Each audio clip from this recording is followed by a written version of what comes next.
ഞാൻ ഈ പ്രദേശത്ത് കോട്ടയത്തേക്ക് വരിക എന്ന് പറയുമ്പോൾ പലതവണ ഈ ഭാഗത്തേക്ക് വന്നിട്ടുണ്ടെങ്കിലും പനച്ചിക്കാട് വരുന്ന ആദ്യമായിട്ടാണ്. അമ്മയെ എപ്പോഴെങ്കിലും ഒന്ന് കാണണം. ഞാനിപ്പോൾ സാറിനോട് സംസാരിച്ചുകൊണ്ടിരിക്കുകയായിരുന്നു. എപ്പോഴെങ്കിലും ഒന്ന് വന്ന് പനച്ചിക്കാട് തൊഴണം എന്നൊരാഗ്രഹം കുറേ നാളായിട്ടുള്ളതാണ്. ഇപ്പോഴൊന്നും സാധിച്ചിട്ടില്ല. എപ്പോഴെങ്കിലും സാധിക്കട്ടെ. പക്ഷെ ഇവിടെ ഇന്ന് നമ്മൾ വന്ന സമയത്ത് ഈ അമ്മയെ കാണാനും അമ്മയുടെ മുമ്പിൽ തൊഴാനുള്ളൊരു ഭാഗ്യം കിട്ടി. എല്ലാം ആത്യന്തികമായിട്ട് പരാശക്തി തന്നെയാണ് എന്നുള്ള ഭാവത്തിൽ അമ്മയെ നമസ്കരിച്ചുകൊണ്ട് അല്പസമയം നമുക്ക് കുറച്ച് കഥകളും വെറും കഥ കേൾക്കുക എന്നുള്ളതോട് മാത്രം വലിയ കാര്യമൊന്നുമില്ല. ആ കഥയ്ക്ക് പുറകിലുള്ള ആ കഥ എന്തിനാണ് പറഞ്ഞു വെച്ചിട്ടുള്ളത് എന്ന് മനസ്സിലാക്കുക എന്നുള്ളതാണ്. പൊതുവിൽ കഥ പറയരുത് എന്നാണ് എന്നോട് എല്ലാവരും പറയുന്നത്. കഥയൊന്നും പറഞ്ഞിട്ട് കാര്യമില്ല. പക്ഷെ ആ കഥകളിലൂടെ കിട്ടുന്ന മനോഹാരിത ആസ്വദിക്കാൻ വരുന്ന ഒരു വിഭാഗം ആളുകളിലേക്ക് ആ കഥയ്ക്ക് പുറകിലുള്ള യഥാർത്ഥത്തിൽ ആ കഥ കൊണ്ട് ഉദ്ദേശിച്ചിട്ടുള്ള സന്ദേശം അത് പറഞ്ഞു കൊടുക്കുക എന്നുള്ളതാണ്. കഥ പറയണം നിങ്ങൾ ഓരോരുത്തരും എന്നാണ് എനിക്ക് നിങ്ങളോടുള്ള അഭ്യർത്ഥന.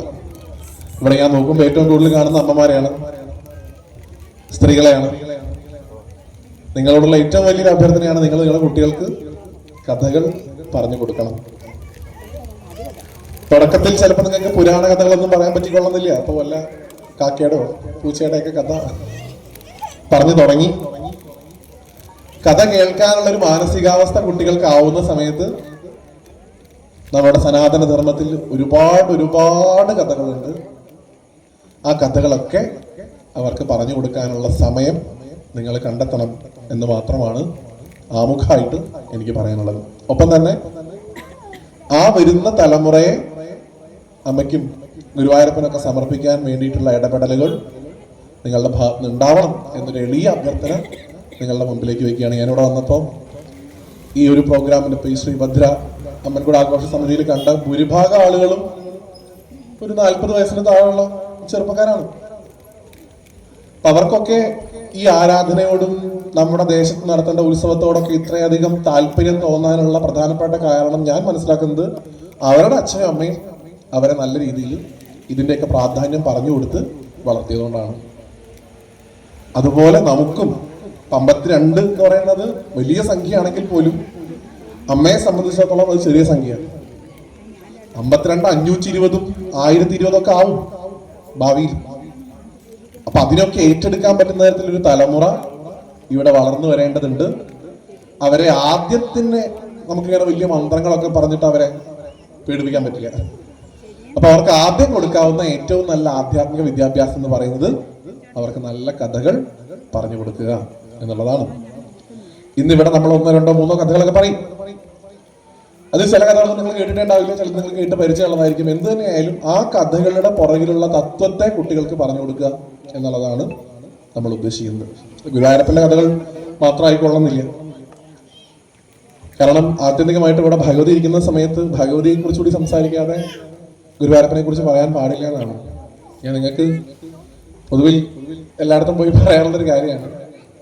നിങ്ങൾ വലിയ കൃഷ്ണഭക്തരായിട്ടുള്ള ആരെങ്കിലും ഉണ്ടെങ്കിൽ, ഗുരുവായൂരപ്പനെ വളരെയധികം സ്നേഹിക്കുന്ന ആരെങ്കിലും ഉണ്ടെങ്കിൽ, ഈവൻ മഹാദേവനെ വളരെയധികം സ്നേഹിക്കുന്ന ആരെങ്കിലും ഉണ്ടെങ്കിൽ നിങ്ങൾ ആദ്യം പ്രാർത്ഥിക്കേണ്ടത് ഭഗവതിയാണ്.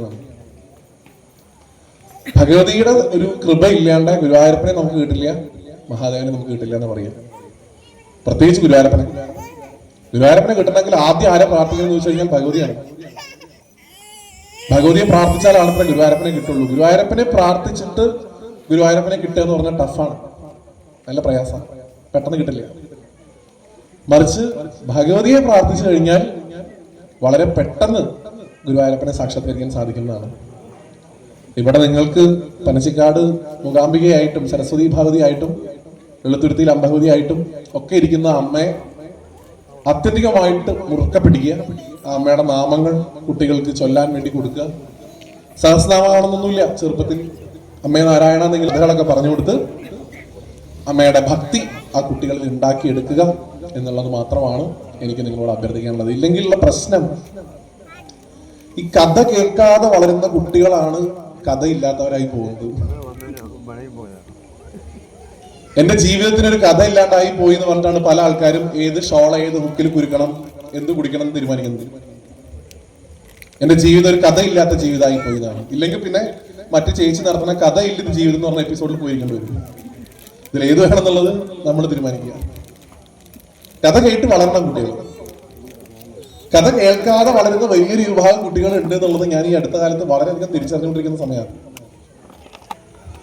ഏറ്റവും ചെറിയൊരു ഉദാഹരണം പറയാം. ഇപ്പോ ഞാൻ എന്റെ വീട്ടുകാരോട് സംസാരിക്കുന്നത് നിങ്ങളോട് സംസാരിക്കേണ്ട, അല്ലാതെ ഞാൻ വേറെ എവിടെയെങ്കിലും വന്നു എന്നുള്ള രീതിയിലല്ല. ഞാൻ തിരുവനന്തപുരത്ത് ഒരു ചെറിയ പ്രഭാഷണം ചെയ്യാൻ വേണ്ടിയിട്ട് പോയി. ഞാൻ പലയിടത്തും പറഞ്ഞിട്ടുണ്ട്, കേട്ട ആൾക്കാരെ ക്ഷമിക്കുക. അവിടെ സംസാരിക്കാൻ തന്നിട്ടുള്ള വിഷയം ശ്രീകൃഷ്ണന്റെ സ്വർഗാരോഹണത്തെ കുറിച്ചാണ്. കൃഷ്ണൻ ഭൂമിയിൽ നിന്ന് ഭഗവാന്റെ ഈ അവതാര ലീല പൂർത്തിയാക്കി പോയതിനെ കുറിച്ചാണ് സംസാരിക്കാനുണ്ടായിരുന്നത്. ഞാൻ ഇതിന്റെ ഈ ചരിത്രവും ഭാഗവത്തിലെ 12ാമത്തെ സ്കന്ധമൊക്കെ ഉദ്ധരിച്ച് കുറെ സംസാരിച്ചിട്ട് അവസാനം ഈ സ്പീച്ച് വൈൻഡപ്പ് ചെയ്യണ സമയത്ത്, സംസാരിച്ച് അവസാനിപ്പിക്കുന്ന സമയത്ത് അവിടെയുള്ള ആൾക്കാരോട് പറഞ്ഞു, പ്രിയപ്പെട്ടവരെ, ദ്വാരക കടലിൽ പോയി, യാദവന്മാര് പരസ്പരം വെട്ടിമരിച്ചു. ഭഗവാൻ കൃഷ്ണൻ കാട്ടിൽ പോയി അദ്ദേഹം തപസ് ആരംഭിച്ചു. അപ്പൊ നമ്മൾ കഥ പറയുമ്പോഴത്തേന് എക്സാജറേറ്റ് ചെയ്ത് പറയുന്നത് പോലെ ഭഗവാന്റെ ഒരു കാല് ഭഗവാൻ താഴേക്ക് തൂക്കിയിട്ടിരുന്നു. ഭഗവാൻ ഒന്നും അറിയാണ്ട് ധ്യാനിച്ചുകൊണ്ടിരിക്കുകയായിരുന്നു. അപ്പൊ അതുവഴി ഒരു കാട്ടാളൻ അയാൾ വന്നു നോക്കിയപ്പോ ഭഗവാന്റെ പാദങ്ങൾ കണ്ടപ്പോ അദ്ദേഹത്തിന് തോന്നിയത് ഏതോ മാനോ മുയലോ എന്തോ ആണെന്ന് കരുതി ഭഗവാന്റെ പാദങ്ങളെ ലക്ഷ്യമാക്കി അദ്ദേഹത്തിന്റെ കയ്യിലുള്ള ഒരു അസ്ത്രം അദ്ദേഹം അയച്ചു. അങ്ങനെ ഭഗവാന്റെ കാൽമടമ്പിൽ അമ്പു കൊണ്ടു. അങ്ങനെയാണ് ഭഗവാന്റെ കൃഷ്ണാവതാര ലീല പൂർത്തിയാവുന്നത്. അപ്പൊ ഇത് ഇത്രയും പറഞ്ഞതിന് ശേഷം ഞാൻ അവസാനം അറിയാണ്ട് എന്റെ വായിൽ വന്നു പോയതാണ്. അങ്ങനെ വേടന്റെ അമ്പ് കൊണ്ട് കൃഷ്ണാവതാര ലീല പൂർത്തിയാക്കി ഭഗവാൻ വൈകുണ്ഠത്തിലേക്ക് യാത്രയായി എന്ന് പറഞ്ഞ് ഞാൻ വാക്ക് അവസാനിപ്പിച്ചപ്പോഴേക്കും ഒരു കുട്ടി, ആ സദസ്സിൽ നിന്ന് ഏറ്റവും മുൻപന്തിയിൽ ഇരിക്കുന്ന കുട്ടി എണീറ്റ് നിന്നിട്ട് എന്നോട് വളരെയധികം രൂക്ഷമായിട്ട് സംസാരിച്ചിട്ട് പറഞ്ഞത്, ചേട്ടൻ വെറുതെ വേടനെ കുറ്റം പറയരുതെന്നാണ്. അപ്പൊ ഞാൻ അവനോട് പറഞ്ഞു, മോനെ, നീ ഉദ്ദേശിച്ച വേടനല്ല, ഞാൻ ഉദ്ദേശിച്ച വേടൻ. അപ്പൊ എടുത്ത വഴിക്ക് പറഞ്ഞു, ഏട്ടാ, എനിക്ക് ആകെ ഒരു വേടനെ അറിയുള്ളൂ. ഇതാണ് പ്രശ്നം. അവന് മറ്റേ വേടനെ അറിയണതിൽ തെറ്റൊന്നുമില്ല, എല്ലാ വേടനെയും എല്ലാവർക്കും അറിയാം. പക്ഷെ ഇങ്ങനൊരു വേടന ഉണ്ട് എന്നുള്ള കഥ പറഞ്ഞു കൊടുക്കാൻ അവന്റെ അച്ഛനോ അമ്മയ്ക്കോ അവന്റെ നാട്ടിലുള്ള ആധ്യാത്മിക ആചാര്യന്മാർക്കോ സാധിച്ചില്ല. അവന്റെ കുറ്റമല്ലത്. ആ ഒരു വേടനെ മാത്രമേ എനിക്ക് അറിയുള്ളൂ എന്ന് ആ കുട്ടി പറഞ്ഞത് സത്യം പറഞ്ഞ ആ കുട്ടിയുടെ നിസ്സഹായതയാണ്. എനിക്കിതൊന്നും പറഞ്ഞുതരാൻ ആരുമില്ല. കഥ പറയുന്ന സദസ്സുകൾ പോലും ഇന്ന് കഥ പറയാതെ കഥയുടെ ദൃശ്യാവിഷ്കാരങ്ങളൊക്കെ കാണിക്കുന്ന അവസ്ഥയിലേക്കായി. ഇന്നിപ്പോ ഇവിടെയൊക്കെ എനിക്ക് തോന്നുന്നു കോട്ടയത്തൊക്കെ കുറച്ച് കുറവാണ്. ഞാൻ പല ഭാഗവത സപ്താഹങ്ങളുടെയൊക്കെ പ്രഭാഷണങ്ങൾക്ക് പോകുമ്പോൾ 3-ാം ദിവസമൊക്കെ എനിക്ക് പോകാൻ പേടിയാണ്. നരസിംഹാവതാര ദിവസം ഒറിജിനലായിട്ട് നരസിംഹമൊക്കെ വരും സദസ്സിൽ. പ്രായമായിട്ടുള്ള ഏതെങ്കിലും ആചാര്യനോട് വായിക്കണമെന്നുണ്ടെങ്കിൽ അയാളെ നോക്കി ഒറ്റ അലറലാണ്, അതോടുകൂടി തീരുമാനമാവും. അപ്പൊ കഥ പറയുക എന്ന് പറയുന്ന ഏർപ്പാടൊന്നും ഇന്ന് വല്ലാതെ നടക്കുന്നില്ല. അല്ലെങ്കിൽ വെറും എന്താ പറയാ, ഷോ, ഇത് മാത്രമാണ് നടക്കുന്നത്. കുട്ടികൾക്ക് അവർക്ക് മനസ്സിലാവുന്ന ഭാഷയിൽ അവർക്ക് വേണ്ട കഥകൾ പറഞ്ഞു കൊടുക്കാൻ ഒന്നാമത് നമ്മുടെ വീട്ടിൽ ചിലപ്പോൾ അതിനുള്ള സാഹചര്യങ്ങൾ ഉണ്ടാവില്ല. വീട്ടിൽ സാഹചര്യം ഇല്ലെങ്കിൽ അതിനു വേണ്ടിയിട്ടാണ് ക്ഷേത്രങ്ങൾ ഉപയോഗിക്കേണ്ടത്. ക്ഷേത്രങ്ങളും ഇന്ന് ആ രീതിയൊക്കെ മറന്ന് മറ്റ് പലതരത്തിൽ പോയിക്കൊണ്ടിരിക്കുകയാണ്. അപ്പൊ ഇന്ന് നമ്മൾ സംസാരിക്കുമ്പോൾ ഒരു പരിധി വരെ നാമജപത്തിന്റെയൊക്കെ പ്രാധാന്യം മനസ്സിലാക്കാൻ ഇന്നത്തെ കാലത്തെ ഭജന സംഘങ്ങളുടെയൊക്കെ ഒരു ഇടപെടൽ കൊണ്ട് നമുക്ക് സാധിക്കുന്നുണ്ട്. പക്ഷെ അതിനോടൊപ്പം തന്നെ നമ്മളുടെ പൂർവികർ നമുക്ക് പറഞ്ഞു തന്നിട്ടുള്ള ഈ തത്വാംശമുള്ള കഥകൾ കൂടി കുട്ടികൾക്ക് പറഞ്ഞു കൊടുക്കാൻ മാത്രമേ ഈ ധർമ്മത്തിൽ ജനിച്ച ഒരു കുട്ടിക്ക് ഈ ധർമ്മവുമായി ബന്ധപ്പെട്ട ഒരു ചോദ്യം അവന്റെ ജീവിതത്തിൽ എവിടെയെങ്കിലും വരുന്ന സമയത്ത് അതിന് കൃത്യമായിട്ടുള്ള ഉത്തരം പറയാൻ സാധിക്കുള്ളൂ. അല്ലെങ്കിൽ ആ ചോദ്യത്തിന് മുമ്പിൽ അവൻ തല താഴ്ത്തി നിൽക്കേണ്ടി വരും. അടുത്ത ദിവസം ഒരു അമ്മ എന്നെ വിളിച്ച് പറഞ്ഞത്, ഒരു കുട്ടിയുടെ കരച്ചിൽ ആ അമ്മ കേൾക്കുന്നു. ആ കുട്ടി മറ്റൊരു സഹോദര മതവിഭാഗത്തിൽപ്പെട്ട ഒരാളുടെ വീട്ടിൽ പോയി ഊണ് കഴിക്കാൻ പോയ സമയത്ത് അവിടുത്തെ ഒരാള് ആ കുട്ടിയോട് ചോദിച്ചു, നിങ്ങളുടെ ഈശ്വരന് ഈ ആനയുടെ തല വെച്ചിരിക്കുന്നത് എന്തിനാണ്? ആ കുട്ടിക്ക് ആ കഥയെ അറിയുള്ളൂ. മഹാദേവൻ കഴുത്തറുത്തു എന്നും ഗണപതി ഭഗവാൻ ആനയുടെ തല വെച്ചു കൊടുത്തു. അതിന്റെ പുറകിലുള്ള തത്വാംശം എന്നു പറഞ്ഞു കൊടുക്കാൻ ആ കുട്ടിക്ക് പറഞ്ഞു കൊടുക്കാൻ നമുക്ക് സാധിച്ചില്ല.